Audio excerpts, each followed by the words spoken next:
Hi everybody and welcome to Get Indie Gaming. Earlier today, March 20th, Nintendo revealed their latest Nindies Direct Showcase, an event that functions in a similar fashion to a standard Nintendo Direct, although with a specific focus on indie games from a number of publishers. While perhaps not full of colossal announcements, in this video we cover what we think are the 12 best looking games featured at the event in easy to digest bite-sized pieces.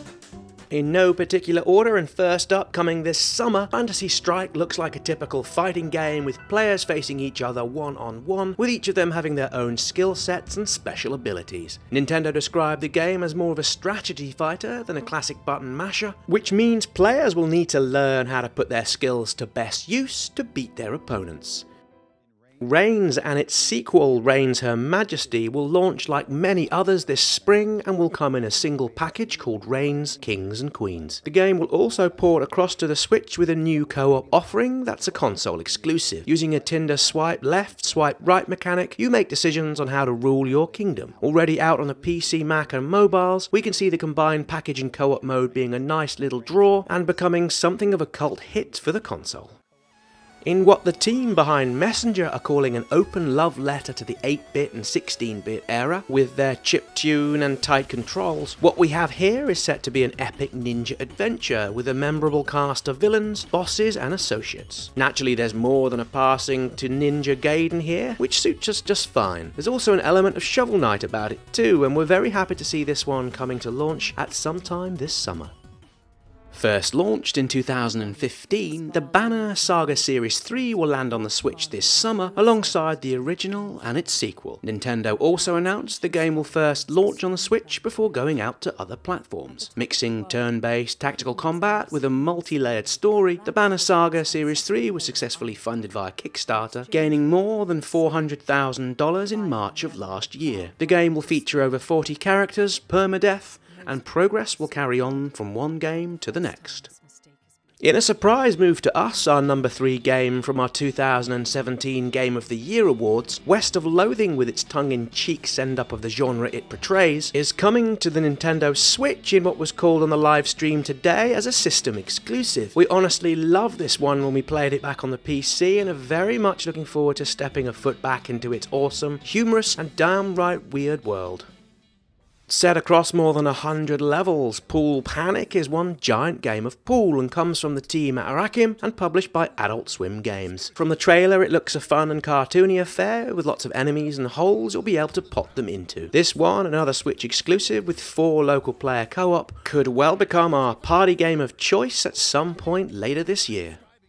First out back in 2012, Mark of the Ninja initially had a high level of praise when it first came out on the Xbox Live Arcade and was originally published by Microsoft Studios. No date was given for the launch, although it's the first time the game has been available on other consoles. It's a traditional stealth type game where you must make your way across the map without making a sound. The twist comes in the platforming sections with many collectibles and the different route options you can take as you progress across the level.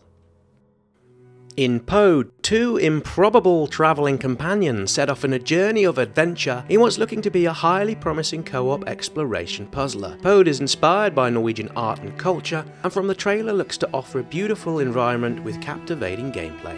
Coming from Henchmen and Good, Pode is slated as another spring launch. While we said in no particular order, one of the most exciting announcements from today's show was the news that Lumens Remastered is heading to the console with launch date sometime this coming spring. With the original creator back on board, the game will make use of the Joy-Cons and their tactile feedback from their rumble units. As a puzzler, this one first launched back on the PSP in 2004, although we hope this new version here will be as addictive and as downright fun as the original. From the team at Tiny Built Games, and apparently inspired by the era of gory, straight-to-video B-movies of some time ago, Garage is a top-down shooter set in a gritty-looking underworld. Again, like many here today, launching first on the Switch this spring, the game features an ex-drug dealer protagonist who accidentally stumbles into a secret world filled with monsters and mutants. It features interactive environments, you can drive vehicles, with each level being filled with unique challenges and hidden secrets for the player to discover. The utterly stunning visual show that is Lightfall from Bishop Games will launch as a timed exclusive on the console. In it, players will travel to the forgotten world of Numbra in this 2D platformer inspired by games such as Super Meat Boy, Limbo, and Bastion. We've already showcased Lightfall here on Get Indie Gaming and love the concept of the platforming together with its silhouette art style and what appears to be a mysterious tale of intrigue. From plausible concept and raw fury, Bad North first got our attention at last year's Gamescom, where it was picked up by a number of national media outlets here in the UK. In Bad North, which is one of the most pretty-looking isometric games we've ever seen, you will arm your troops, shore up your defences, and protect the people of your island against Viking invaders in this roguelike real-time strategy game, coming first to the Switch this summer.